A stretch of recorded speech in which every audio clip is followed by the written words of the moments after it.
Jesús. Amén. Y amén. Gloria a Dios. Bueno, hermanos, vamos a continuar con nuestro estudio de Romanos. Ya estuvimos viendo acerca de la situación caída de pecado de toda la humanidad, tanto gentiles como judíos. Vemos que los gentiles cayeron en toda una serie de pecados que van desde la depravación sexual hasta una mente reprobada, y todo eso tenía que ver con la injusticia de haber conocido a Dios a través de la revelación natural general de la creación, haberlo conocido, haberlo negado, haberle dado la espalda y haber decidido voluntariamente adorar a las criaturas, adorar a los animales, profanar la naturaleza divina, dándole a Dios forma humana, forma de criatura, forma de animal, forma de reptil, y que todo esto trajo como consecuencia la depravación moral, espiritual, sexual y la reprobación mental.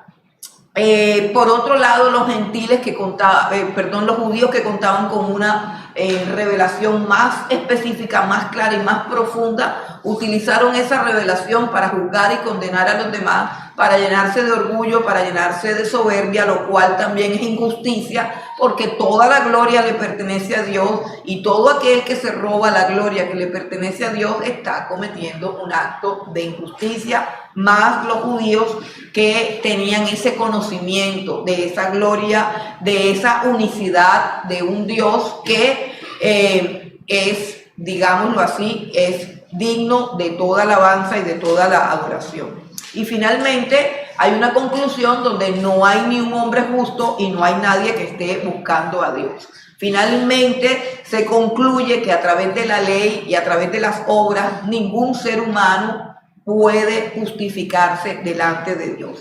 Pero el libro de Romanos comienza hablando del problema, pero realmente está introduciendo el problema, pero el libro de Romanos lo que trata es de la solución. Y por eso nosotros tenemos que enfocar nuestra mente, por lo que el libro de Romanos lo que nos quiere mostrar es la solución.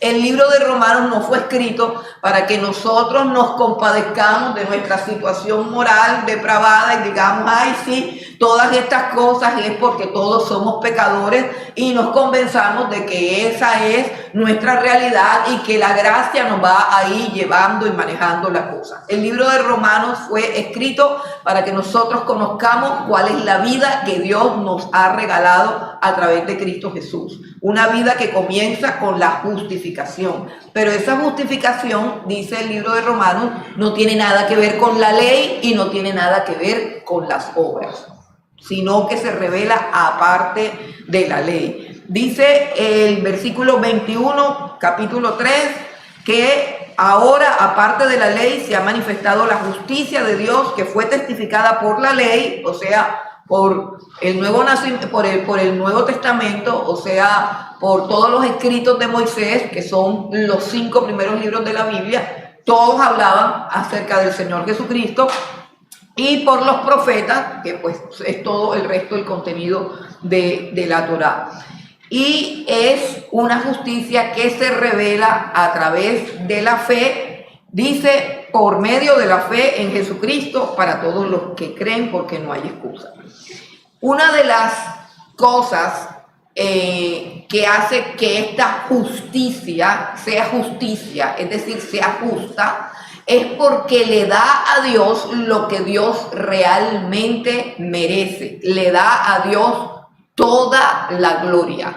Recuerden que a veces cuando nosotros hablamos de justicia, no tenemos en cuenta que justicia tiene que ver con que cada uno reciba lo que le corresponde. Y en esos términos, la gloria solamente puede ser recibida por aquel que la merece, y ese es Dios. Entonces, la justicia de los judíos, que era una justicia basada en la ley, en que ellos supuestamente observaban la ley y podían condenar a todos los que no observaban la ley, era una justicia que colocaba al pueblo judío en un estado de orgullo y de soberbia espiritual y le robaba la gloria a Dios, por lo cual dejaba de ser justicia y se convertía también en una afrenta para la gloria de Dios y convertía al judío en un ser mucho más injusto que aquellos que no conocían a Dios. Entonces, la justicia de Dios, la verdadera justicia de Dios que Él revela en el Señor Jesucristo, es una justicia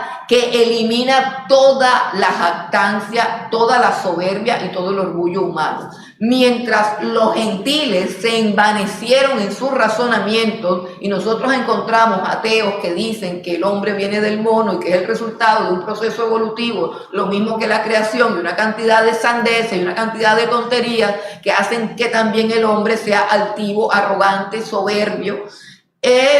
Por el otro lado, los judíos también orgullosos de que se han circuncidado, de que no comen cerdo, de una cantidad de necedades, y todo eso los convierte en personas injustas delante de Dios, personas que no se pueden justificar delante de Dios. Pero la justicia que es en Cristo Jesús y que se adquiere como un regalo de la gracia solamente por creer, es una justicia que hace que todos los hombres queden expuestos delante de Dios y que elimina toda la jactancia, como dice el versículo 27 del capítulo 3 de Romanos. Dice, ¿dónde pues está la jactancia? Queda excluida. ¿Por cuál ley? ¿Por la de las obras? No, sino por la ley de la fe. Concluimos pues que el hombre es justificado por fe sin las obras de la ley. ¿Es Dios solamente Dios de los judíos? ¿No es también Dios de los gentiles? Ciertamente también es Dios de los gentiles. Bueno, allí terminamos en la clase pasada hablando acerca de la introducción, de la solución al problema del pecado que atañe tanto, que ha perjudicado el pecado, que ha infectado, que ha dañado tanto a judíos como a gentiles y a todo ser humano que hay sobre la tierra. Ahora el apóstol Pablo lo que va a hacer es que él lo que va a hacer es que va a mostrar ejemplos acerca de la justificación en la historia de los judíos.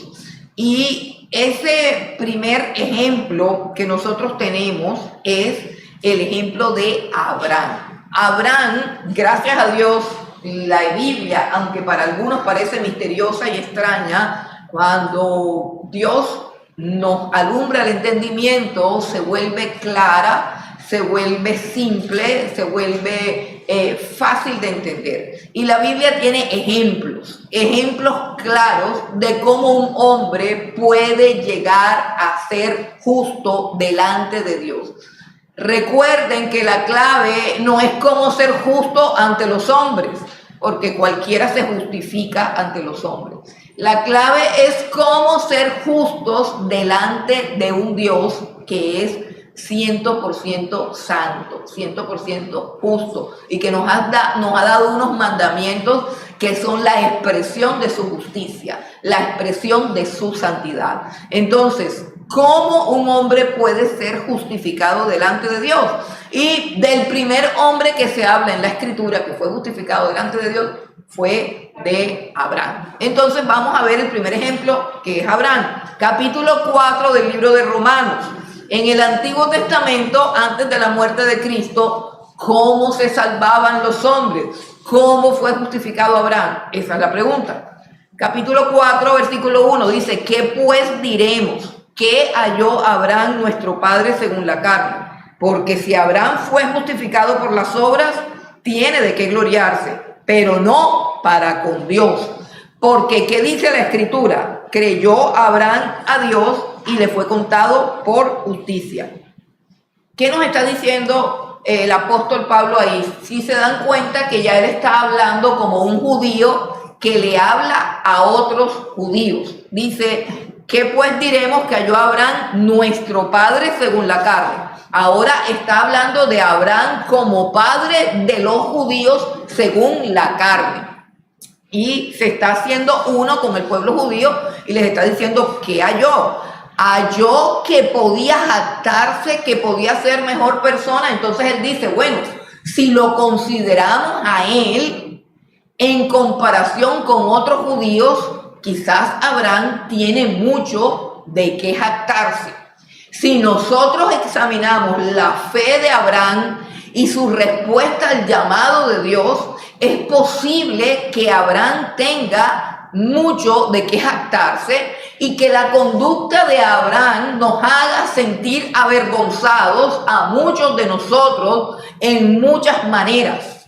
Pero aquí no se trata de eso, se trata de cómo Abraham fue declarado justo por Dios delante de él. Cuando Dios declara a un hombre justo, lo está declarando justo delante de él, de su presencia. Y esa es la clave, estar delante de su presencia. Si nosotros viviéramos en esa dimensión, palabra que le gustan a los maestros raros, pero bueno, es válida la palabra. Si nosotros viviéramos en esa dimensión espiritual, ¿me refiero a qué? No me refiero a un trance místico, no me refiero a un éxtasis, no me refiero a andar con caras raras, me refiero a la conciencia clara de que estamos delante de Dios y que Él nos ve las 24 horas del día, 24/7. No hay un segundo que los ojos de Dios no nos vean, porque hasta nuestros pensamientos están descubiertos delante de Él. ¿Quién puede, frente a esa situación, declararse justo, sabiendo que todo lo que hemos pensado en nuestra vida, todo lo que hemos hecho, todas las cosas que hemos mirado con nuestros ojos, están desnudas delante de Dios? ¿Quién puede decir, me levanto y soy justo, frente a esa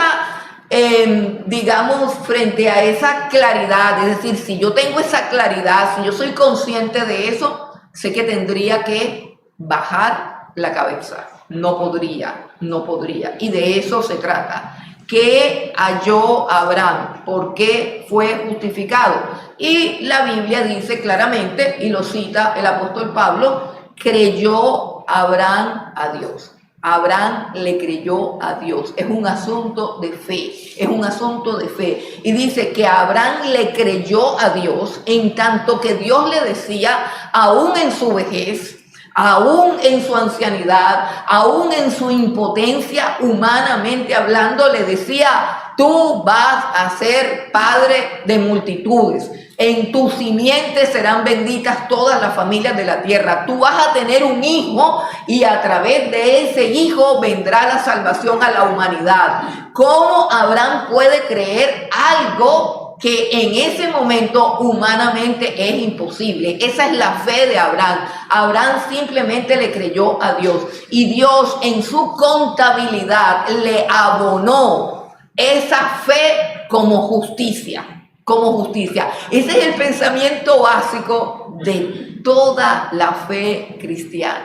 Creer en Dios, creer en su poder, creer en que Él va a cumplir lo que prometió. Desde el Antiguo Testamento hasta el Nuevo, creer en Dios es el fundamento de nuestra justificación. Somos justificados por creer, no por obrar. Esto es tan complicado, hermano, porque somos tan legalistas, tan analistas, tan acusadores, tan minuciosos, y no logramos abrir nuestro corazón y nuestra mente a la gracia de Dios, que se obtiene solamente por creer. Entonces, está claro lo de Abraham. Y para que quede más claro, Pablo dice, pero al que obra no se le cuenta el salario como gracia, sino como deuda. Mas el que no obra, sino que cree en aquel que justifica al impío, su fe le es contada por justicia. Es decir,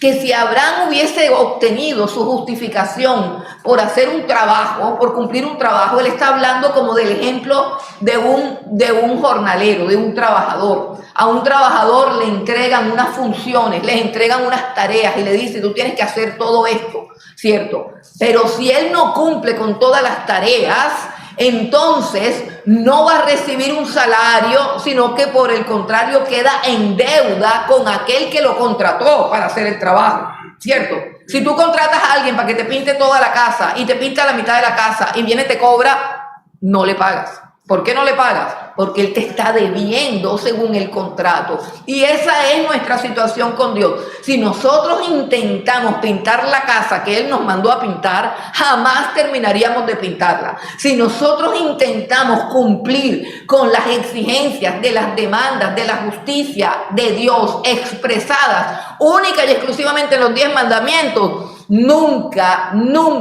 podríamos cobrar el salario. Nunca podríamos decirle: Dios, aquí ya vine, cumplí con los 10 mandamientos, dame el salario, dame la paga que es la salvación. Y Dios te diría: no, todo lo hiciste mal. No atinaste nada. Entonces, eso es lo que está diciendo el apóstol Pablo, que no se nos ocurra pensar que hemos hecho algo y tampoco se nos ocurra presentar nuestras obras delante de Dios para que Él nos justifique, porque eso nunca lo lograremos, jamás lo lograremos. Dios nos está ofreciendo un camino de la justicia que Él exige, de la justicia que Él demanda, de la justicia perfecta que ninguno de nosotros puede dar la talla, sino que el único que llegó a ese estándar de justicia es el Señor Jesucristo, y Dios nos está ofreciendo esa justicia gratuitamente porque sabe que no podemos dar con ella, pero el único requisito es que creamos en Jesucristo, en que creamos, es el único requisito. Eso a nosotros, aunque digamos amén, en la práctica nos cuesta trabajo de aceptar, porque lo aceptamos para nosotros, pero no se lo aceptamos al hermanito que no camina como yo quiero que camine. Nos pasamos la vida mirando para ver: ay, pero fulanito, y eso que es cristiano. Nosotros mismos, los de adentro, miramos, analizamos, juzgamos y criticamos como si la salvación fuera por obras. Y no entendemos el proceso de la gracia. La gracia es para nosotros, pero para los demás es juicio. Entonces, este evangelio tiene que permear no solamente lo que yo creo, no solamente cómo yo me relaciono con Dios, sino también cómo me relaciono con los demás. Porque muchas veces yo me relaciono conmigo misma, con toda la gracia que ofrece Dios en su palabra, pero al otro me relaciono con toda la ley y con toda la capacidad de condenar, de criticar y de juzgar lo que no sé, lo que no entiendo. Ojo con eso, porque nosotros estamos aquí aprendiendo que el evangelio que hemos creído, el evangelio que nos lleva a la salvación, pero ojo, el evangelio que también vamos a compartir. Y la manera como lo compartimos es lo que puede causar confusión o claridad, porque muchas veces compartimos el evangelio desde un punto de vista de ley y de obras, y no desde el punto de vista de la gracia. Muchas veces le decimos a la persona: es que tienes que ordenar tu vida, es que tienes que dejar esto, es que tienes que dejar lo otro, y eso no es lo que dice el evangelio de la gracia. Eso no es lo que dice la carta a los romanos. Y yo sé que ahí, cuando llegamos a ese punto, la gente se queda así como que: pero uno no, eso basta con creer. No, sí, basta con creer. Sí, basta con creer. Lo demás lo hace Dios. Basta con creer, sí, basta con creer. Es lo que dice la Biblia. La Biblia no dice que hay que hacer algo. La Biblia dice que hay que creer. De hecho, cuando nosotros vemos a Abraham, lo vemos haciendo cosas también que no son correctas. A pesar de que es un hombre íntegro delante de nuestros ojos, lo vemos que también se va para Egipto y dice mentiras. ¿Por qué?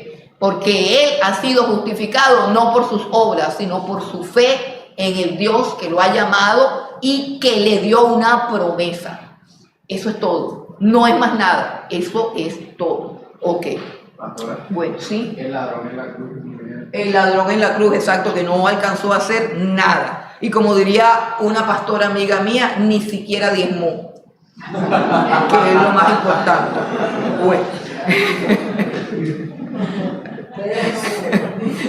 y diezmó el hombre y se salvó. Bueno, entonces luego colocamos de ejemplo al rey David. ¿Y qué nos muestra la escritura aquí? Un salmo de David, ¿cierto? Nosotros sabemos que David, de memoria, sabemos que David tenía un corazón conforme al de Dios, que fue el hombre escogido por Dios, ¿cierto? Pero cuando nosotros pensamos en David, inmediatamente, porque nosotros somos lo más legalista que hay en este mundo, y tenemos una mente legalista, a mí me hablan de David, yo enseguida me acuerdo de Bexabé. Sí, ¿verdad? Y de Urías Geteo, y del peladito ese, y de todo, y uno se imagina el Paquito, ¿cierto? Y nada más nos acordamos de eso. Sí, exacto, y si no, nadie se acuerda del gigante, nadie se acuerda de todas sus batallas, ni de todos los salmos que escribió. Y en todos estos salmos él escribe su experiencia de perdón, no su experiencia de creerse puro, no es su experiencia de creerse santo, es la experiencia de saberse perdonado. Hermanos, la experiencia de saberse perdonado es lo que nos capacita para perdonar. Y ese es el problema, que ahí hay cristianos que se portan también, que dicen, no, es que yo soy un cristiano radical, pero ¿cómo por qué? No, porque yo no tomo, yo no fumo, yo voy a una iglesia de sana doctrina, yo soy marido de una sola mujer, yo esto, yo lo otro, y no sé qué. Entonces, todo lo enfocan en ¿qué? En las obras, todo lo enfocan en las obras.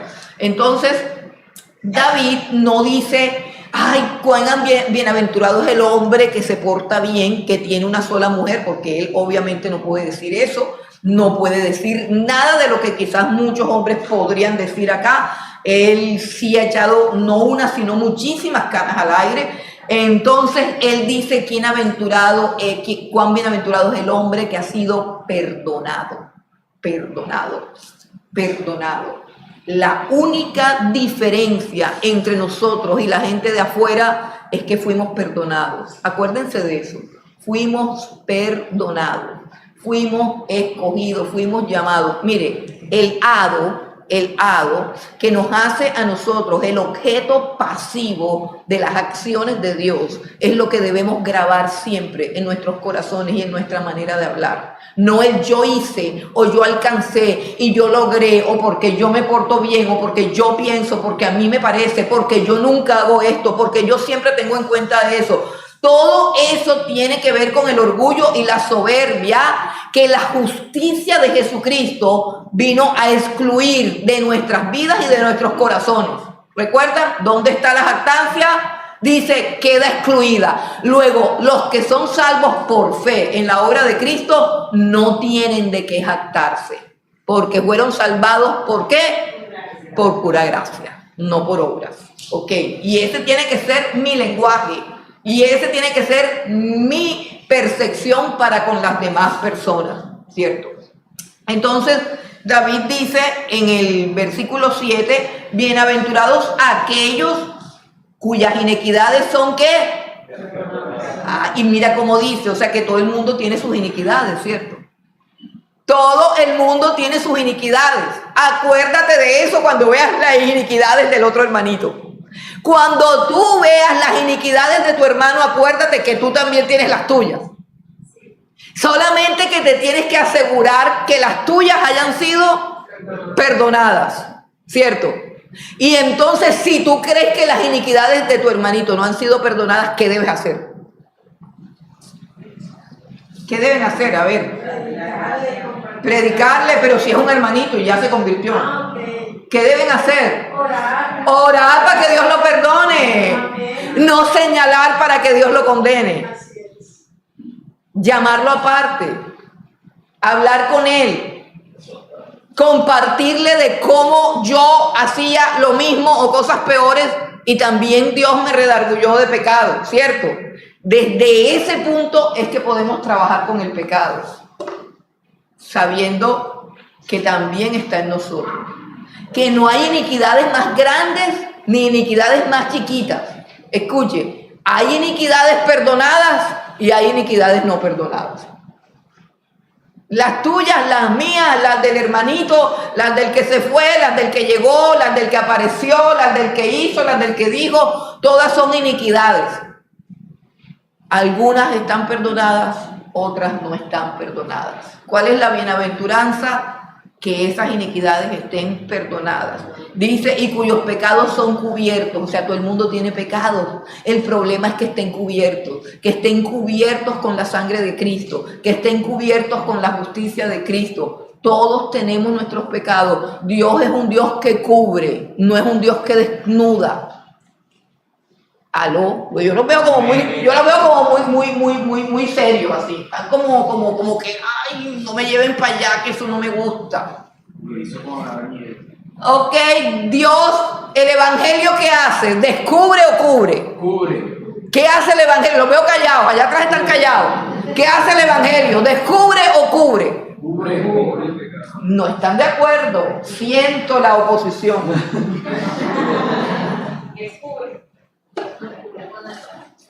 Bienaventurado aquel cuyas iniquidades son perdonadas y cuyos pecados son cubiertos. Bienaventurado el varón a quien el Señor no inculpa de pecado. Es pues esta bienaventuranza, o sea, esta bendición. Escucha la pregunta del apóstol Pablo. Esta bendición de que tus pecados sean perdonados y que sean cubiertos, ¿es para ti solamente? ¿Es pues esta bienaventuranza solamente para los judíos? Cuando dice los de la circuncisión se refiere a los judíos. ¿O también para los incircuncisos, o sea, también para los gentiles? ¿Es esta bienaventuranza solamente para ti, que eres un hombre decente? No, es también para aquellos hombres indecentes, que al final todos son iguales, acaba de decir Dios.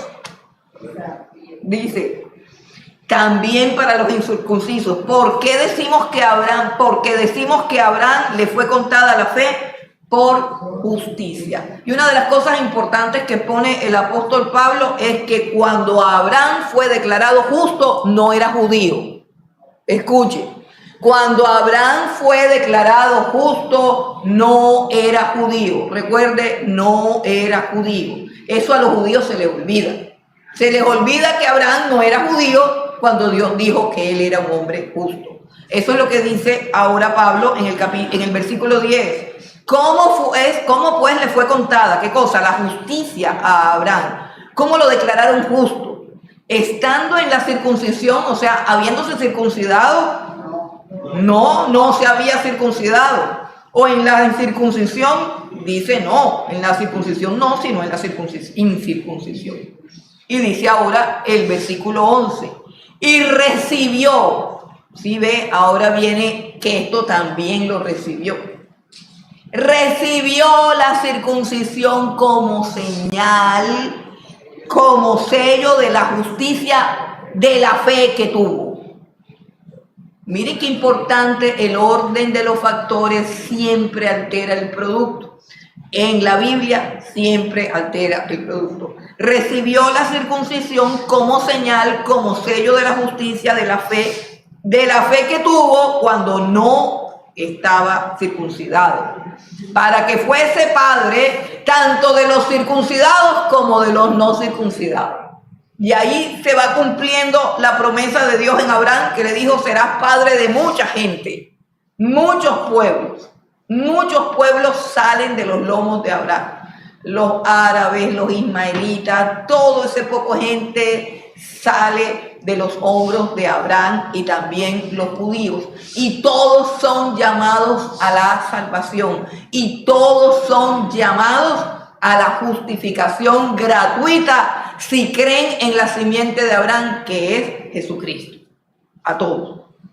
Y padre de la circuncisión, versículo 12, o padre de los judíos, para los que no solamente son judíos, mire bien esto, versículo 12, es padre de la circuncisión para los que no solamente son circuncidados, sino que también siguen las pisadas de la fe que tuvo nuestro padre Abraham cuando no estaba circuncidado.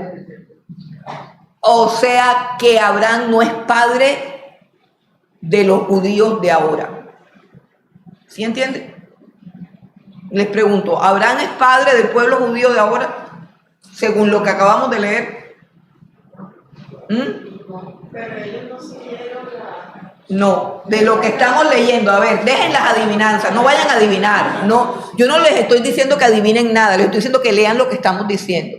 Aquí dice que Abraham es padre de la circuncisión para los que no solamente son de la circuncisión, sino que también siguen las pisadas de la fe que tuvo nuestro padre Abraham antes de ser circuncidado.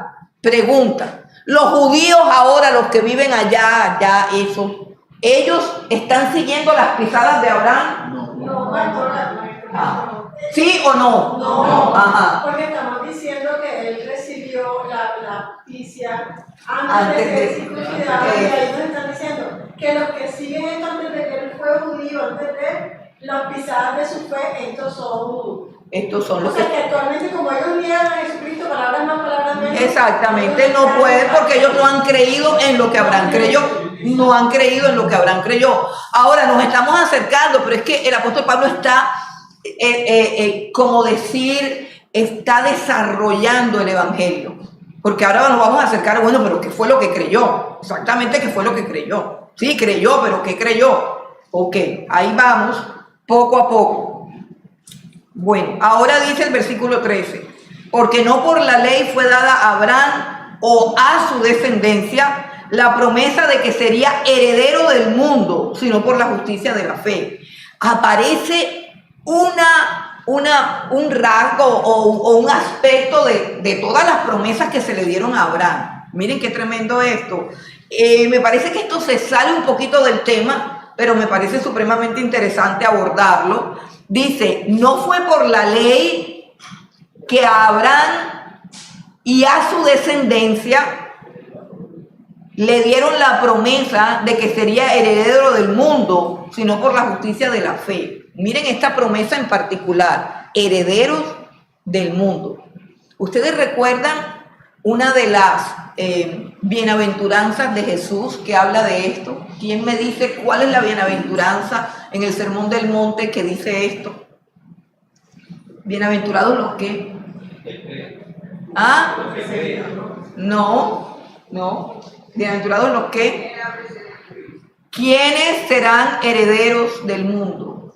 Bienaventurados porque ellos... Bienaventurados los pacificadores, porque ellos recibirán la tierra en heredad. Eso lo dijo el Señor Jesucristo.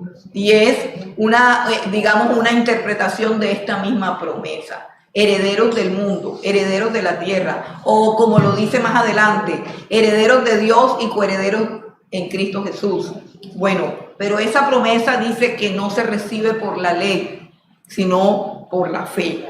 Por la fe. Dice, porque si fuera para los de la ley, eso es lo que dice el versículo 14, porque si los que son de la ley son los herederos de la promesa, herederos de la tierra, entonces la fe no sirve para nada. Vana resulta la fe y anulada la promesa. La promesa queda anulada, ¿por qué? Porque nadie puede cumplir la ley y luego nadie puede heredar la tierra. Es como que estamos rifando algo, pero nadie compra los números, entonces nadie se lo va a ganar. Entonces es lo mismo, si Dios está ofreciendo todas sus promesas para los que pueden cumplir con la justicia de la ley, Él está haciendo una promesa que no sirve de nada porque nadie se la puede ganar, porque nadie puede comprar boletos para eso. Entonces está diciendo acerca de lo tonto que es, de lo absurdo que sería, de lo imposible que sería intentar obtener cualquiera de las promesas que han sido dadas a Abraham y a su descendencia. Que recordemos que cuando Pablo habla de la descendencia de Abraham, está hablando tanto de judíos que creen como él creyó, como de los no judíos que creen como él creyó cuando no era judío. Eso es lo que acaba de decir. Él es padre de los que no son judíos porque él creyó cuando no era judío. Y luego lo convirtió Dios en un judío para que también fuera padre de los judíos que tuvieran la misma fe que él creyó cuando no era judío. Es como un juego de palabras, pero yo creo que está claro, ¿cierto? Ok.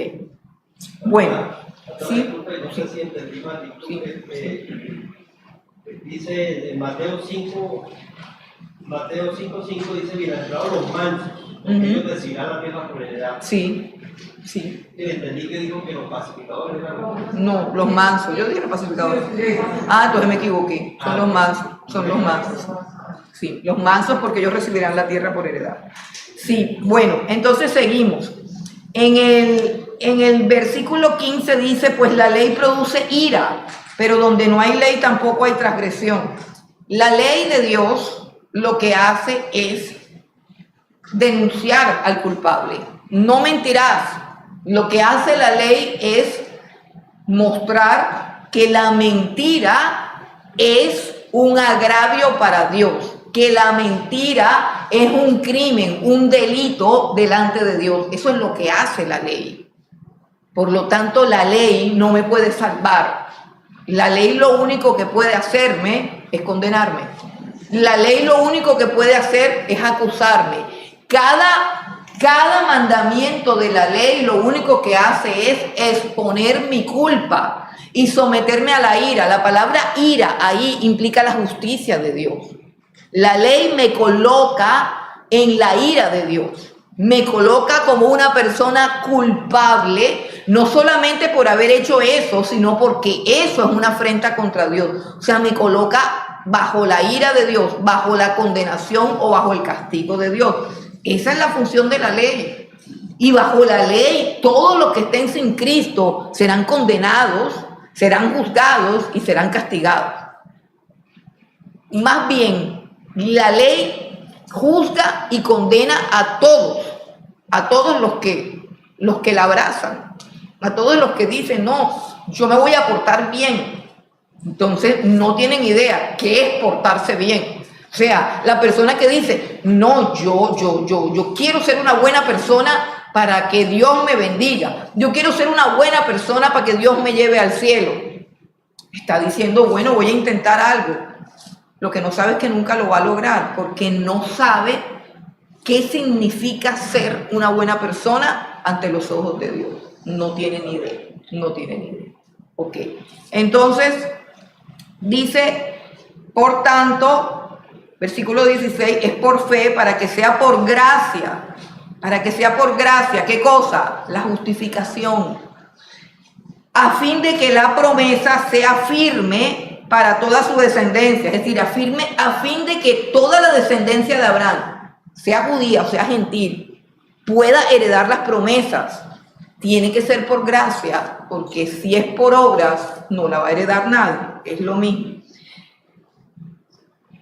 No solamente para la descendencia que es de la ley, sino también para la que es de la fe de Abraham, el cual es padre de todos nosotros. Y ahí ya está hablando de judíos y de gentiles. Ahí se dirige a toda la congregación de los romanos, en los cuales hay romanos, gentiles y también judíos.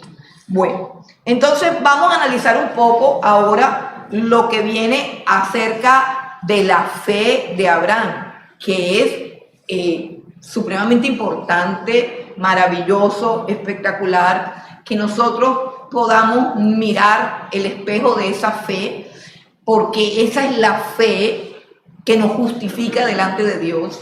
Ese es el tipo de fe que Dios espera de nosotros. Y que nosotros confrontemos nuestra incredulidad con esa fe y entendamos cuándo es que de verdad le fallamos a Dios.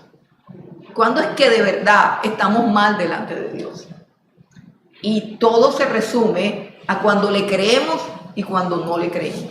Y miremos cómo creyó Abraham y cómo Pablo describe la fe de Abraham para que nosotros entendamos cómo debe ser la fe que Dios espera encontrar en nosotros, o la fe de aquellos que dicen que son salvos por fe. Dice el versículo 17, como está escrito, te he puesto por padre de muchas gentes. Eso se lo dijo Dios a Abraham, muchas gentes.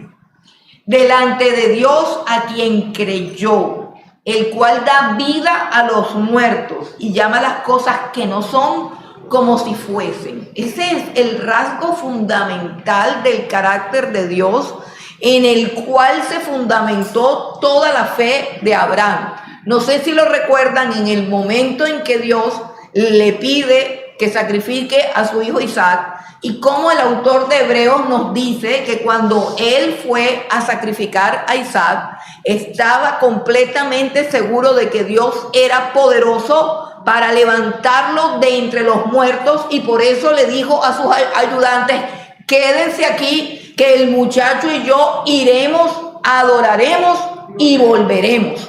Porque él estaba convencido que aunque él matara al niño, el niño iba a resucitar. Entonces, la fe tiene que ver con la certeza de que Dios levanta a los muertos y los hace resucitar. Es decir, ya nos estamos acercando al núcleo de la fe, a la esencia de la fe que nos justifica delante de Dios. Y tiene que ver con la completa certeza de que Él puede resucitar a un muerto. Ok. Y puede llamar las cosas que no son como si fuesen. O sea, esto tiene mucho que ver con el poder y la autoridad de Dios. Ahora, ¿cómo creyó Abraham? ¿Cómo creyó Abraham? ¿Cómo debemos creer nosotros? Dice, él creyó en esperanza contra esperanza. O sea que la fe es como una carrera de obstáculos. La fe es una carrera de oposición. La fe es también una lucha entre estados de fe y crisis de fe. ¿Sí lo estamos entendiendo? Esperanza contra esperanza. Es decir, que la fe no es una cosa firme. ¡Ay! Salvos por fe. Yo tengo fe. Y la fe es como una cosa inalterable que me va a llevar. No. Se llama la batalla de la fe. El diablo no busca que peques o que no peques, que seas rico o que seas pobre. Al diablo no le importa tu conducta. Escucha, no le importa tu conducta. Al diablo lo que le importa es tu fe. Si te quita la fe, te quita todo. Todo lo que provee el entorno que tienes, si es un entorno de pruebas, si es un entorno de adversidades, la lucha no es para hacerte pecar. La lucha es para que dejes de creer. Para que dejes de creer. Por eso las pruebas no solamente son tentaciones de la carne para pecar. Las pruebas también pueden ser tentaciones para vivir una vida de integridad y convencerte de que eres salvo precisamente por esa vida. Y confiar solamente en esa clase de vida. O simplemente andar tan frío, tan indiferente, tan desprevenido, que no haces nada, o sea, ni bueno ni malo. Eres como una persona neutra, ya. Te congregas y ya, y eso es todo. Eres una persona de bien, como dicen por ahí. Entonces, si el diablo puede quitarte la fe, aún con prosperidad, aún con bienes, aún con un ministerio, aún trabajando en la iglesia, si el diablo te puede quitar eso, ya, eso es lo que él quiere, ganó la batalla. Entonces dice que él creyó en esperanza contra esperanza, o sea que luchaba en la fe, para llegar a ser, ¿qué? Pues lo que Dios había dicho que él iba a ser, padre de mucha gente. Conforme a lo que se le había dicho, así será tu descendencia. Entonces, la fe es como una lucha entre mis estados emocionales, entre el efecto que producen las circunstancias visibles y tangibles a mi alrededor y la certeza de que lo que Dios me ha dicho es real y verdadero. Esa es la lucha de la fe. Es una lucha entre lo que Dios ha dicho en su palabra, entre la confianza absoluta en su carácter, o sea, fidelidad. Si lo dijo, lo va a hacer. Y no lo va a hacer porque yo me porte bien o mal. Lo va a hacer porque Él dijo que lo va a hacer y Él es fiel a todo lo que dice. Y esa es mi confianza. La confianza en lo que Él ha prometido hacer, la confianza en la fidelidad de su carácter y la certeza de que tiene el poder para hacerlo. Ese es el fundamento de la fe, ese es el enfoque de la fe, la meta de la fe. Pero la fe batalla entre las circunstancias opuestas, nuestros estados de ánimo, nuestras crisis emocionales, nuestras depresiones, temores, angustias, egoísmo, resentimiento, fracasos, orgullo. Todo eso es una lucha en contra de vivir enteramente confiado y convencido de que lo que Dios ha dicho que va a hacer, lo va a hacer. Ahora mire lo que dice, cuáles son los factores factores que debilitan esa fe, contra los cuales hay que luchar y contra los cuales Abraham luchó y venció. Dice, y no se debilitó en la fe. ¿Qué es lo que debilita la fe? ¿Qué es lo que puede debilitar la fe? Dice, y no se debilitó en la fe al considerar su cuerpo, que estaba ya como muerto, siendo de casi 100 años, o la esterilidad de la matriz de Sara. O sea que la fe es atacada por las circunstancias. Escuche bien. Y la fe no es la negación de las circunstancias, porque ahí no está diciendo que él negaba, que eso es lo que está enseñando la superfe ahora, o el control mental positivo, o todo ese poco de loqueras que confunden con fe. Eso no es fe. Él dice que su fe no se debilitó al considerar. Considerar es analizar y decir, miércoles, yo estoy como viejo ya y, o sea, por mi parte esto no es posible. No quiere decir que él veía su vejez y decía, yo soy joven, yo soy fuerte, yo soy un pelado, yo puedo con todo, yo aquí firme. Esas estupideces son las que enseña la metafísica, el control mental positivo y bueno, a ver, yo sí creo que uno tiene que hablar positivo, uno no puede ser negativo, pero uno no puede alienarse de la realidad. Entonces ahí dice que él estaba consciente, que él consideraba su cuerpo. Él no decía, no, yo soy un pelado y actuaba como un pelado. Ustedes han visto que hay gente vieja que se les da por vestirse como pelado, hablar como pelado, vivir como un pelado, fregar la vida como un pelado, ser irresponsable como un pelado. Bueno, de esas cosas yo no sé, pero yo sí sé que hay gente así. Hay gente que se cree un niño, que cree que todo el mundo lo tiene que cargar. Hay gente que tiene conflictos y que el conflicto de Edipo, que creen que la esposa lo tiene que mantener como un niño chiquito, y también lo contrario, y todas esas cosas, pero todo eso es ridículo, ¿cierto? Entonces él no tenía ese conflicto, él sabía que él era un anciano, él conocía que su cuerpo estaba débil, él entendía que su edad estaba avanzada y comprendía claramente que en el vientre de Sara, humanamente hablando, no era posible engendrar un hijo. Eso él lo tenía claro, y esa realidad no la cambió con control mental positivo, ni con declaraciones de fe, ni con locuras de esas. No. Esa situación simplemente él la ignoraba por mirar las promesas de Dios. Es decir, lo que alimentaba y fortalecía su fe era: Dios me dijo esto, no sé cómo lo va a hacer, pero lo va a hacer porque Él es fiel. Es considerar a Dios.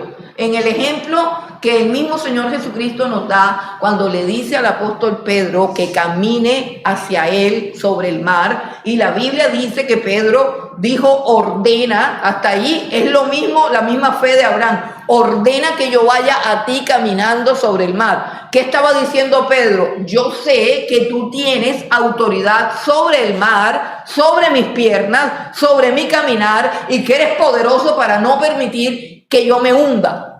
Una fe real y genuina. Pero la Biblia dice que cuando él comenzó a caminar, empezó a mirar las olas. Y no se trataba de negar la existencia de las olas, se trataba de seguir con la mirada puesta en el Señor Jesucristo. Y eso es la lucha de la fe. La lucha de la fe es pelear para que la realidad de la palabra de Dios, del poder de Dios, sea la que controle nuestra vida y en ella tengamos nuestra confianza, sabiendo que somos débiles, sabiendo que nos enfermamos, sabiendo que hay dificultades, sin ignorar nuestras debilidades, sino por el contrario. Lo decía el apóstol Pablo cuando Pablo oraba y le decía al Señor que le quitara aquel azote que él tenía. El Señor le contestó: bástate mi gracia, porque mi poder se perfecciona. Oye, mi poder se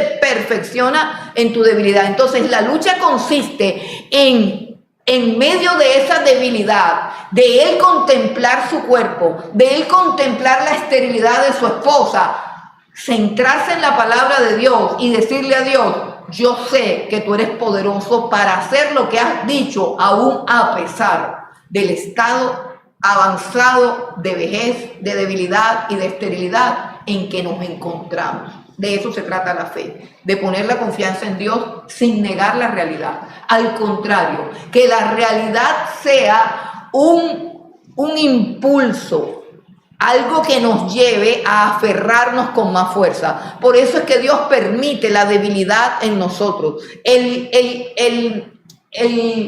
La función y el propósito de cada debilidad que tenemos es que nunca dejemos de depender de Dios, es que nunca confiemos en nuestra fuerza, es que nos aferremos a Él con todo nuestro ser a causa de nuestra debilidad, sabiendo que la debilidad es el escenario propicio para que Él muestre su poder. Y de eso se trata la lucha de la fe de Abraham.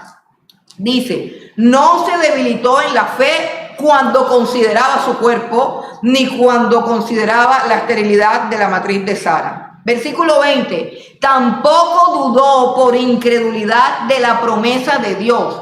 Ese es otro rasgo de la fe, saber que lo que Dios ha prometido se va a cumplir por causa de la fidelidad de Dios, no porque yo me esté portando bien. Las dudas comienzan cuando yo me alejo de la revelación que Dios hace de su carácter, acerca de su gracia, es decir, de que Él ha prometido darnos lo que nos va a dar por pura gracia, no por obra. Cuando nos alejamos de esa revelación y empezamos nosotros, quizás con ayuda del diablo o con ayuda de algunos hermanitos, a recordar todos nuestros pecados, y nosotros decimos: no, pero con todas las maldades que yo he hecho, probablemente yo me quede sin recibir esa promesa. Entonces allí es cuando comienzan las dudas. Pero ¿será que Dios va a hacer lo que de verdad dijo que iba a hacer si yo me ando portando mal? ¿O mi pensamiento es: el Dios que prometió que iba a hacer eso hará todo, inclusive arreglarme mi conducta y hacer que deje de portarme mal? Eso es fe, confiar completamente en Dios. Tampoco dudó por incredulidad de la promesa de Dios, sino que se fortaleció. Entonces, mire que la fe es algo que las circunstancias van a tratar de debilitar. Pero yo tengo que luchar para que lo que controle mi vida, para lo que alimente esa fe, sea su palabra y su carácter. La palabra de Dios y el carácter de Dios. Eso debe controlar mi vida. Y dice: tampoco dudó por incredulidad de la promesa de Dios, sino que se fortaleció. O sea, en vez de que el cuerpo viejo y la esterilidad de su esposa lo debilitaran, él se fortaleció en la fe. Se fortaleció en la fe. Y dice: dando gloria a Dios, dando gloria a Dios. La fe le da la gloria a Dios. ¿Por qué? Porque la fe es la que proclama que Dios es fiel y digno de creer y de confiar en Él. Ustedes recuerdan todo lo que le pasó a Job, ¿cierto? Todo lo que le pasó a Job. Y llegaron tres personajes bien legalistas. Llegaron a decirle que algo malo había hecho y que Dios simplemente lo estaba castigando por toda su maldad, y a lo último concluyeron de que Dios no había sido tan severo como él merecía ser castigado. Imagínense, con tres amigos así, una esposa que también, una señora que, mejor dicho, ¿para qué? Y él solito, en medio del dolor, en medio de la vergüenza, en medio de la humillación, rascándose el cuerpo con una sarna maligna que se creía que era un juicio divino por los pecados. Dice: yo sé que mi Redentor vive y aún del polvo me levantará. Y dice, y después de deshecha esta mi piel, en mi carne he de ver a Dios y lo veré con mis propios ojos. ¿Qué dijo él? Yo creo en que aunque Él me mate, me va a resucitar. Y cómo Job llegó a esa fe, ¿cierto? Llegó a esa fe en medio de las circunstancias más terribles y funestas de su vida. Luego, una de las cosas que tenemos que entender siempre es que las circunstancias no son el alimento de la fe. Las circunstancias nunca serán el alimento de la fe. El alimento de la fe es la palabra de Dios y el carácter de Dios.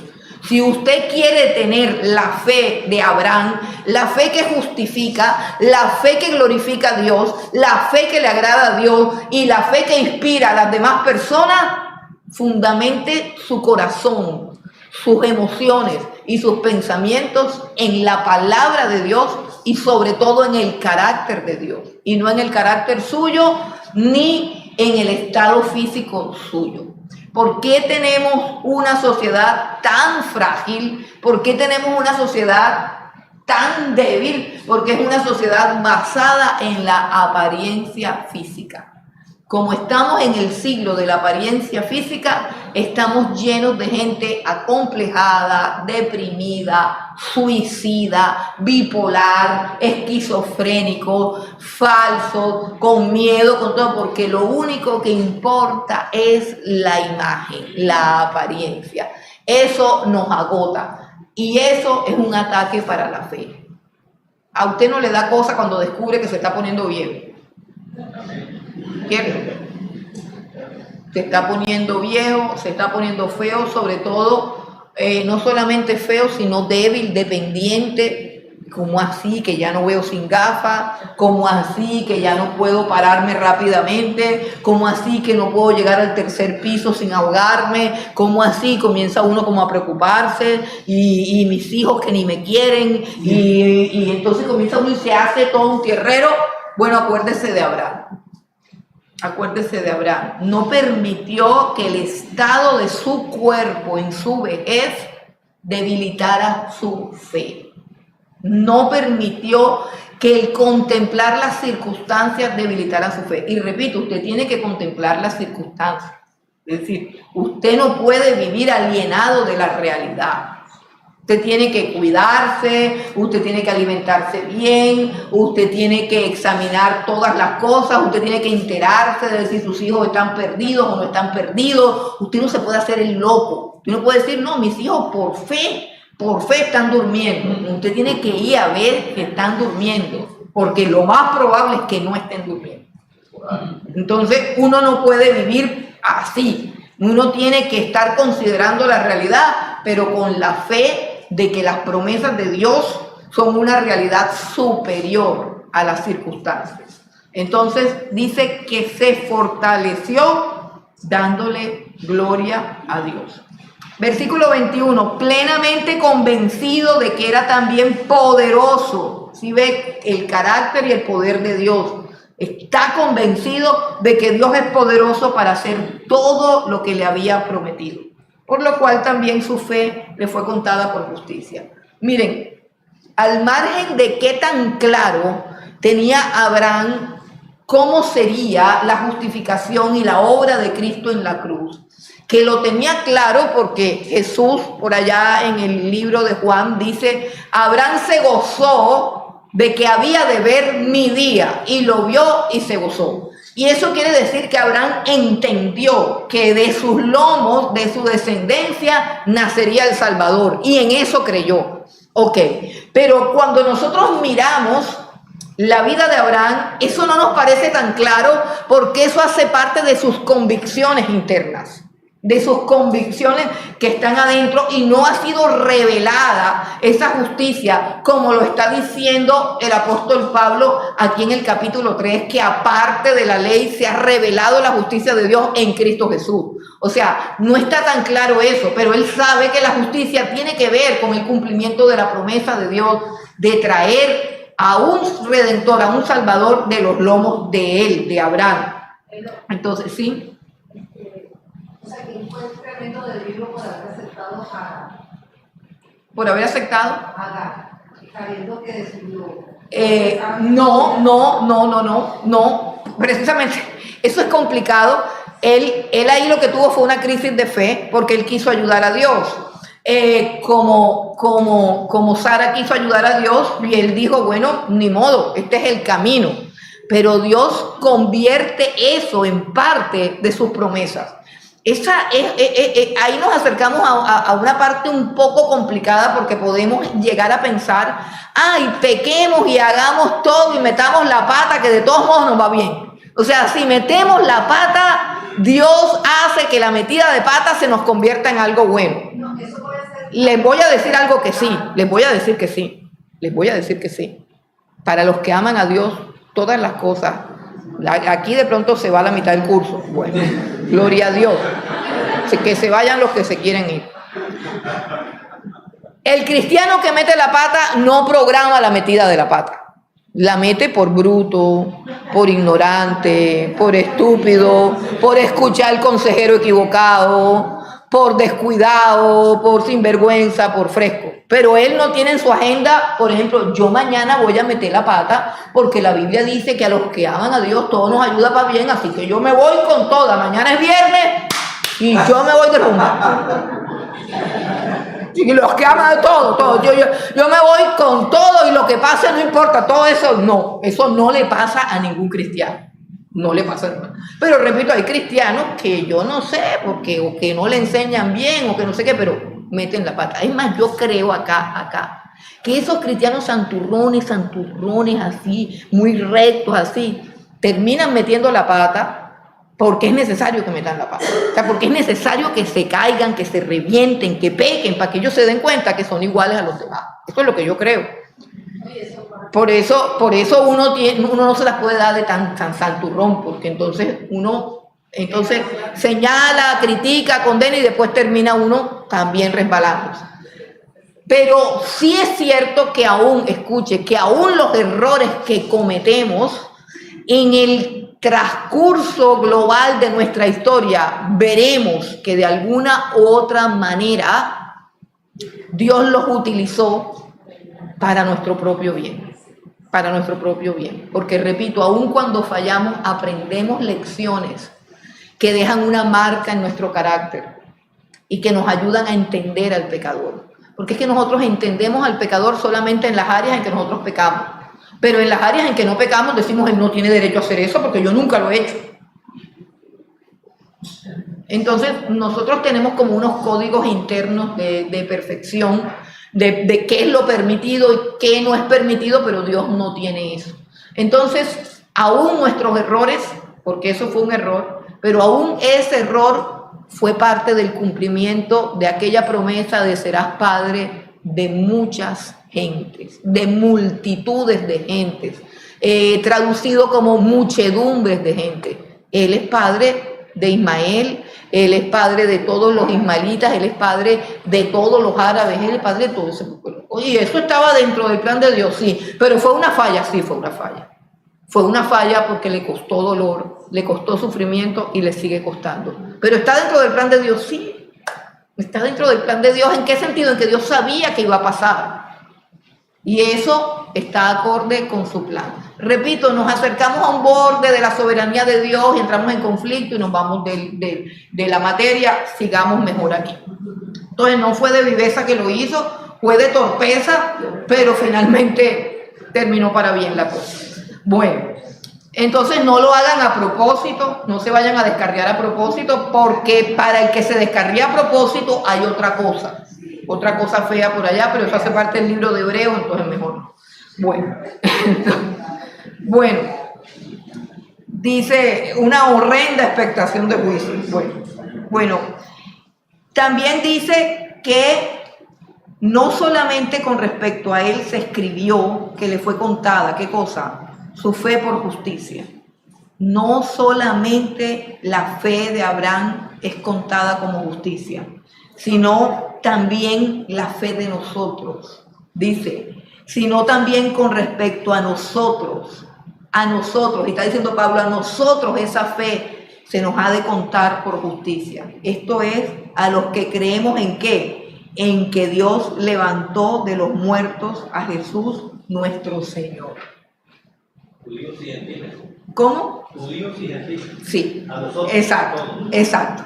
El fundamento de la fe es que así como Abraham creyó, número uno, que iba a levantar de la muerte a su hijo Isaac. ¿Y por qué creyó que iba a levantar de la muerte a su hijo Isaac? Porque en Isaac vendría la descendencia de Jesús. O sea, él creyó en la resurrección de Isaac y fue un tipo de su fe en la resurrección de Cristo. Luego, los que hemos creído en que él levantó a Jesucristo de entre los muertos, recibimos la misma justificación por fe que recibió a Abraham. De eso se trata todo el plan de Dios.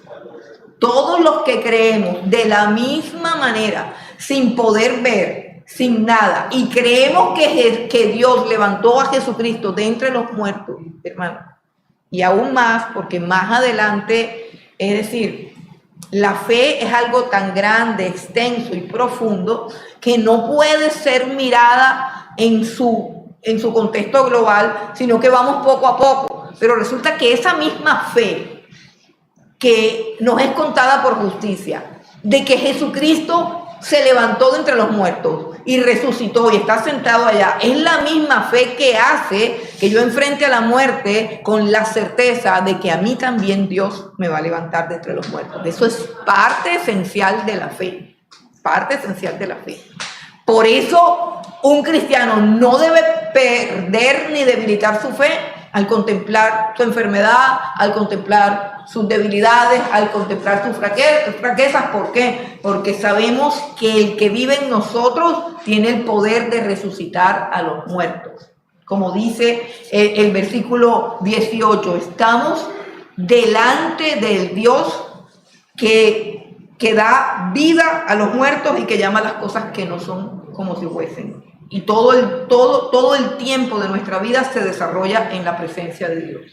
Y todo el tiempo de nuestras vidas, ese poder, lo dirá Pablo más adelante, en la carta a los Efesios, que es como la continuación de la doctrina cristiana, dice Pablo que él ora para que nosotros podamos entender cuál es la supereminente grandeza de su poder que actúa ahora en nosotros y que resucitó a Cristo de los muertos. O sea, que ese poder de la resurrección no va a actuar en nosotros cuando nos muramos nada más. Entonces me muero y el poder de la resurrección viene, o cuando suene la trompeta y todo eso. No, el poder de la resurrección es el poder del Espíritu Santo que está dentro de nosotros. Por eso cada día yo puedo pedirle al Señor, Señor, renueva mis fuerzas. Señor, aumenta mi fe. Señor, fortalece mi alma, todo mi ser, espíritu, alma y cuerpo.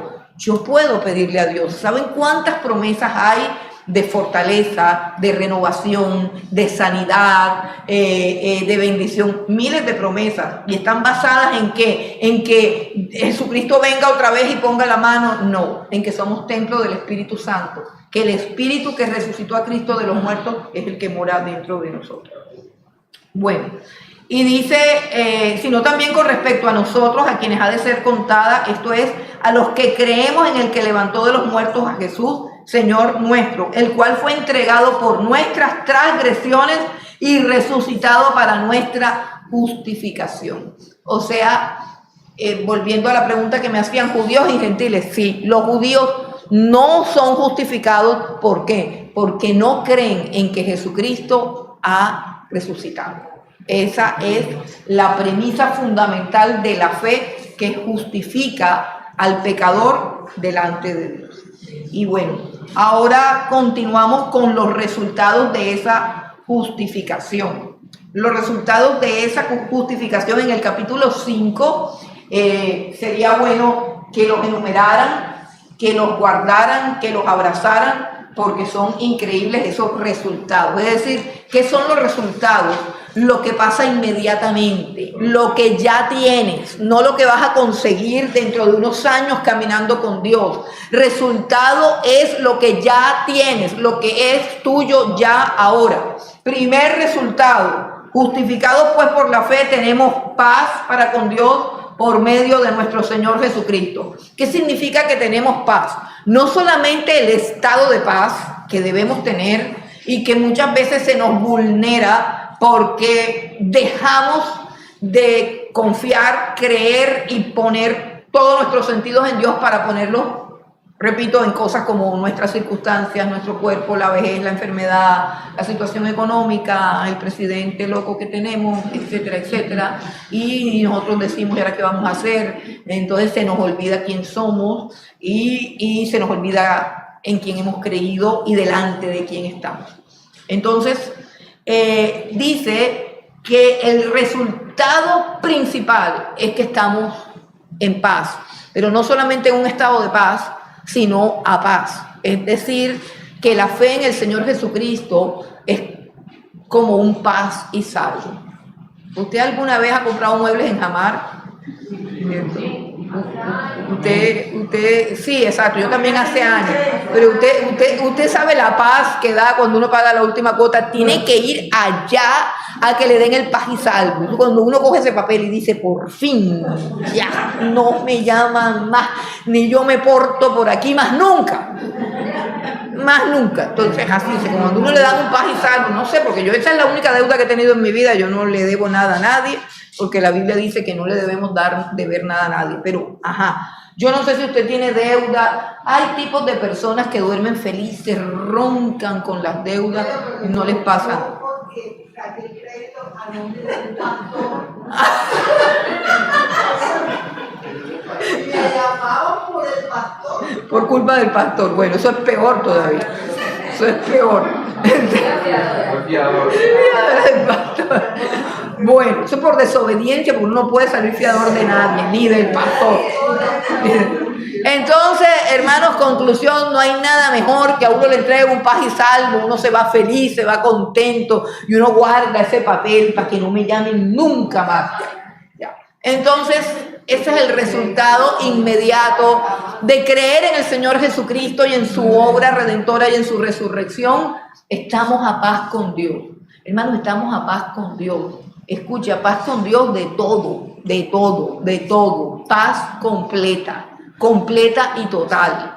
Completa y total. No hay más deudas. La vida del Señor Jesucristo, su sangre es un precio superior a toda la maldad que hayamos podido hacer o que podamos por descuido hacer. Escuche bien, tenemos paz para con Dios. O sea, Dios aceptó esa sangre, aceptó ese pago y la cuenta está saldada. Él chulea la cuenta y ya no hay más deuda. No hay deuda entre nosotros y Dios. No hay deuda. Ha sido completamente saldada con suficiente dinero y más allá del valor, porque no hay nada más valioso y más grande que la vida del Señor Jesucristo. Derramó su vida hasta la muerte, dice Isaías.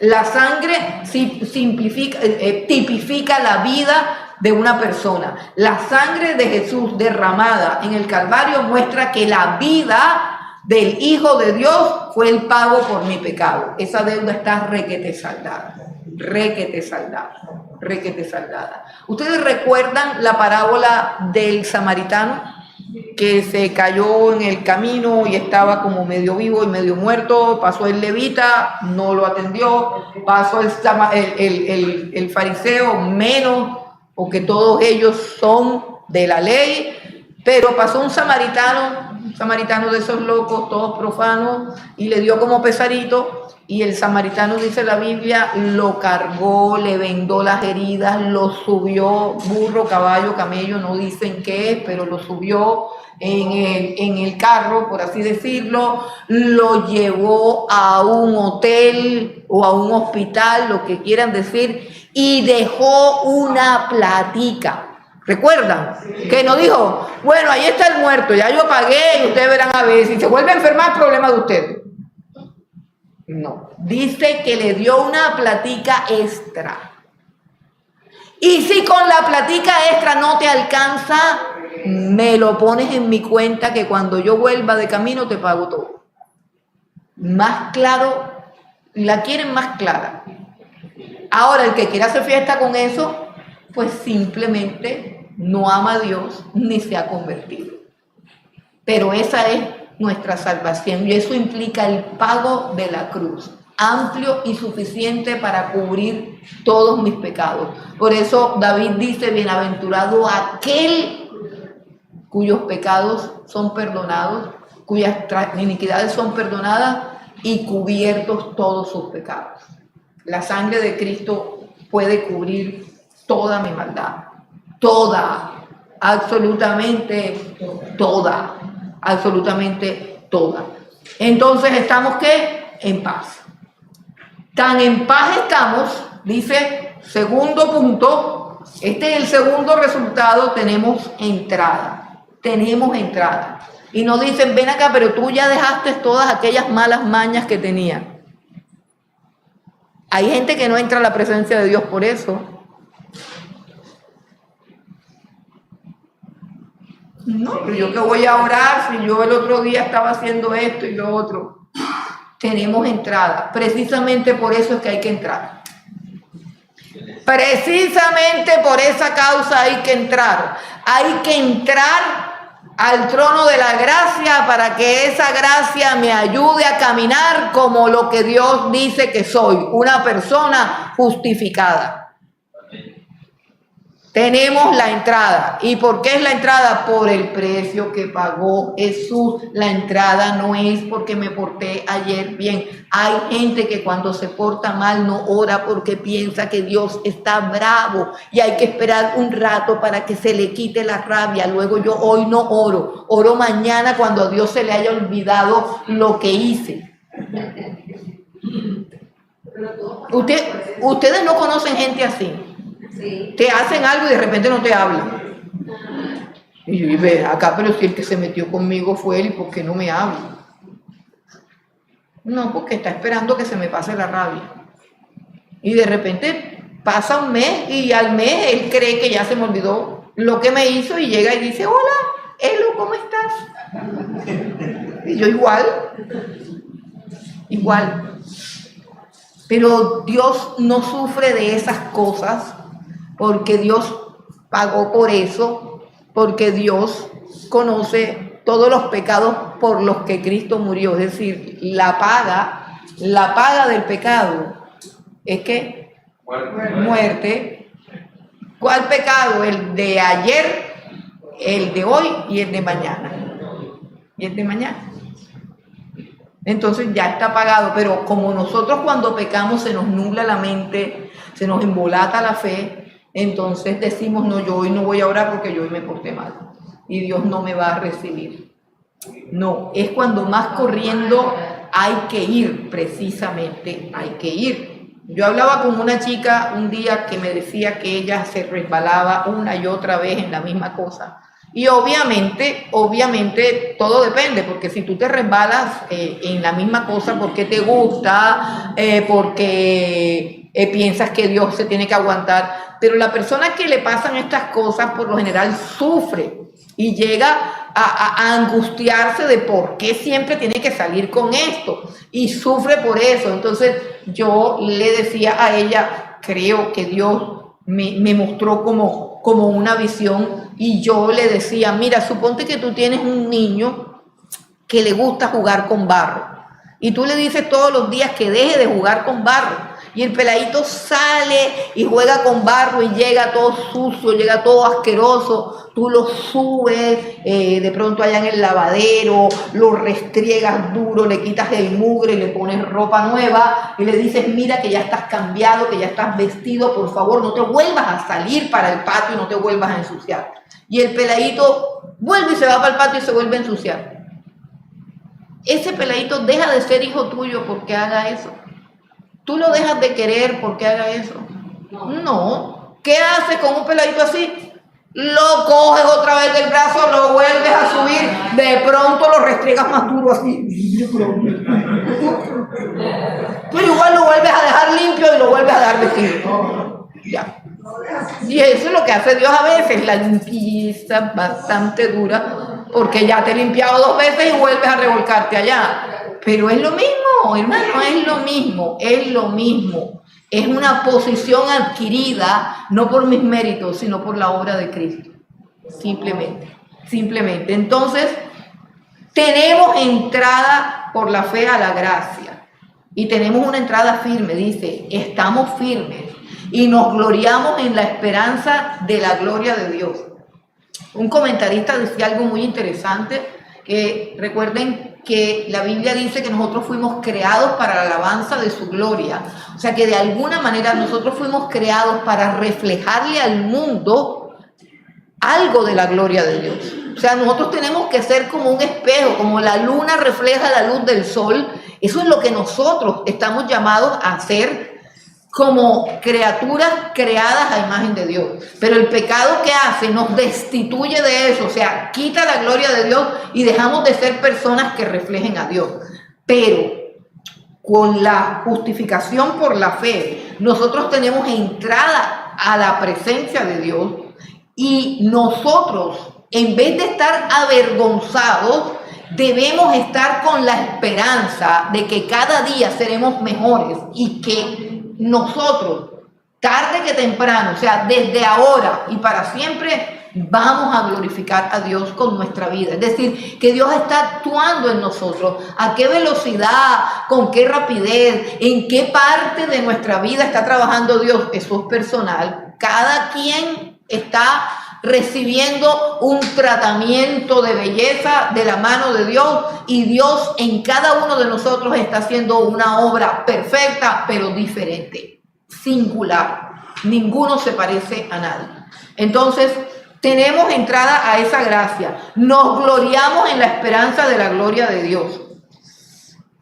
Y dice, la tercera cosa me parece la más importante, porque dice, y no solo esto, sino que también nos gloriamos en las tribulaciones. Nos gloriamos en las tribulaciones, ¿por qué? Por lo que produce en nosotros los creyentes las tribulaciones. El concepto legalista de obras, cuando ve a una persona enferma o sufriendo, dice, debes tener un pecado oculto. Dice, algo debe marchar mal en tu vida. El concepto de la enfermedad, de la prueba, de la pobreza, del conflicto, de cualquier, digamos, adversidad que estemos pasando, puede hacer que otras personas digan, ¿quién sabe en qué anda esa persona? Y puede constituirse en una experiencia humillante si nos desenvolvemos en medio de un cristianismo que piensa así, es decir, en medio de Bildad, Elifaz y Zofar, los tres amigos de Job. A lo mejor no has diezmado. Debes pactar para que Dios te sane. Y cosas así en medio de una sociedad eclesiástica, porque eso no es una iglesia, que cree en el evangelio de la prosperidad, del reino, de que si te conviertes a Dios, todo lo que pise la planta de tus pies es tuyo. Bueno, en fin, una cantidad de conceptos todos errados. Y la Biblia está diciendo aquí que la tribulación, cuando viene a nuestra vida, no es para humillarnos, sino para perfeccionarnos. Dice, y no solo esto, sino que también nos gloriamos en las tribulaciones, sabiendo que la tribulación produce paciencia y la paciencia prueba. Hay un error que dice que uno no debe pedir paciencia, porque el que está pidiendo paciencia está pidiendo prueba. Resulta que lo que dice aquí, no sé si de pronto haya una Biblia o una versión que lo aclare. Cuando dice que la paciencia produce prueba, la palabra correcta ahí sería aprobación.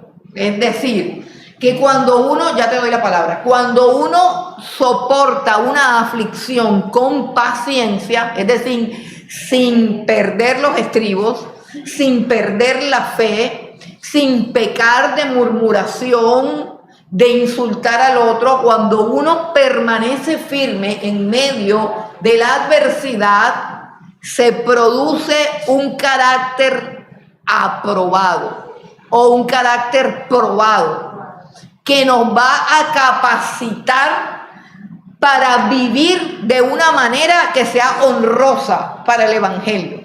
Es decir, alguien ponía un ejemplo, por ejemplo, en una guerra, hay soldados veteranos y hay soldados principiantes. El soldado veterano pelea de una forma, es fuerte, no se amedrenta por nada, ya ha pasado una cantidad de vicisitudes, ya han pasado una cantidad de cosas que han creado en él un temple de acero, un carácter, una fuerza, pero el soldado nuevo se asusta con todo y de pronto se va por allá detrás de una piedra a gritar y a llorar y le da la chiripiolca. Y por culpa de él, de pronto muchos soldados son heridos o algo pasa, algo va mal en la batalla. ¿Por qué? Porque no tiene el carácter, porque no tiene el tesón, porque no tiene la fortaleza moral. ¿Por qué? Porque simplemente no ha pasado por dificultades. Entonces, ¿qué está diciendo? Nos gloriamos en las tribulaciones. O sea, las tribulaciones no son un castigo de Dios, porque nosotros estamos a paz y salvo con Dios. Justificados pues por la fe, tenemos paz para con Dios. De tal manera que tenemos entrada firme a su gracia. Tenemos entrada firme a un proceso que va a traer gloria a nuestras vidas. Y cuando viene la tribulación, no decimos, ay Señor, ¿por qué? ¿Por qué me pasa esto a mí? Ay Dios mío, ¿qué habré hecho? ¿Qué hice mal? No hacemos eso, sino que nos gloriamos porque sabemos que esa tribulación viene ordenada por Dios, no por causa de nuestra injusticia, sino todo lo contrario, por causa de nuestra justicia. Somos probados por causa de la justicia de la fe. Somos probados para que nuestro carácter sea perfeccionado. Luego pasamos por las tribulaciones no con vergüenza, sino gloriándonos. Ustedes recuerdan un listado que hace el apóstol Pablo cuando él defiende su apostolado y dice, si ustedes son apóstoles, nosotros más, en ayunos, en desvelos, fuimos azotados, fuimos humillados, pasamos hambre, nos enfermamos, hemos naufragado 2 veces, he sido apedreado 2 veces, he sido azotado tantas veces. ¿De qué se está gloriando el apóstol Pablo? De sus tribulaciones. Porque él considera que sus tribulaciones son la marca de su aprobación como verdadero siervo y ministro de Dios. Entonces hay que cambiar ¿qué? La película de la mente. Por eso Jesús dijo, en el mundo tendrán aflicción, pero confíen que yo vencí el mundo. Entonces, todo esto de las pruebas tiene que cambiar el significado, el sentido, el propósito. Y tenemos que aprender a enfrentar la prueba con orgullo, con la cabeza en alto, sabiendo que no es por causa de ningún pecado, sino por causa de nuestra justicia. Dios al que ama disciplina y azota a todo el que ha recibido como hijo. Y la paciencia prueba, o sea, y la paciencia produce carácter aprobado. Y el carácter aprobado produce esperanza. O sea, la fe se va fortaleciendo más. Y dice, y la esperanza no avergüenza. Porque el amor de Dios ha sido derramado en nuestros corazones por el Espíritu Santo que nos fue dado.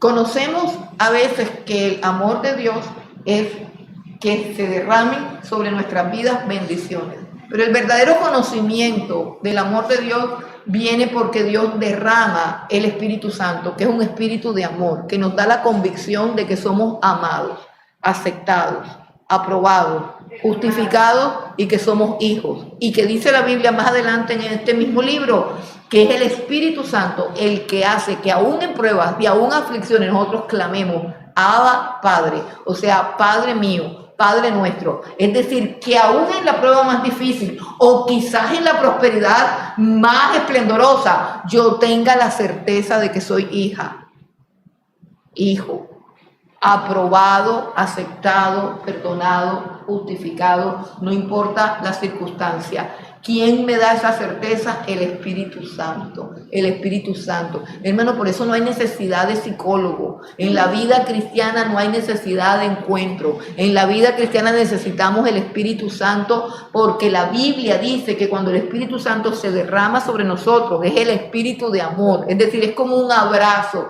que Dios te dice te amo. Y eso queda como una certeza que no es debilitada por ninguna prueba. Aquí no que Dios me ha abandonado, no te ha abandonado. Él te ama. Y la certeza de que te ama te la da el Espíritu Santo. Te dará el Espíritu Santo. Dios no es un Dios que pechicha y que consiente y que malcría, porque todas las cosas son nuestras. Escuche, todo lo que existe nos pertenece, pero tenemos que ser formados. Sí. Si usted es millonario, rico, mejor dicho, el hombre más rico del mundo y tiene un niño, la preocupación de usted no es darle cosas al niño, ¿cierto que no? Es capacitar al niño para que pueda administrar las cosas. Un padre rico, ustedes ven todo eso, los príncipes de Inglaterra, de España, de no sé qué, a ellos los someten a una disciplina. Los colegios de ellos no son como los colegios folclóricos de nosotros, es una disciplina fuerte. ¿Por qué? Porque son los reyes, porque tienen que administrar todas las cosas. Entonces, el problema de nosotros no es el tener, sino ser lo que Dios dice que somos, para que podamos tener todo lo que ya tenemos y que todas esas cosas sean administradas correctamente y que no nos dominen las cosas a nosotros, sino que nosotros recobremos el diseño, el patrón que Dios nos dio de que seamos Señor de todo lo que existe. Y enseñorense de las aves del cielo, de los peces, de las aves, de todo lo que se arrastra sobre la tierra. Así que todo es nuestro. El problema no es el tener, el problema es el ser. Por eso el apóstol Pablo decía, como pobres, pero enriqueciendo a muchos, como no teniendo nada, pero poseyéndolo todo. Todo es nuestro. Así que el asunto no es pedir, el asunto es crecer. Crecer. En la medida que crecemos y somos, en esa medida vamos teniendo. Es decir, Dios nos va soltando sus cosas en la medida en que aprendemos a administrarlas. Mientras tanto, Él no es un mal padre para darnos lo que pedimos si sabemos que es para nuestra perdición. Dejamos ahí.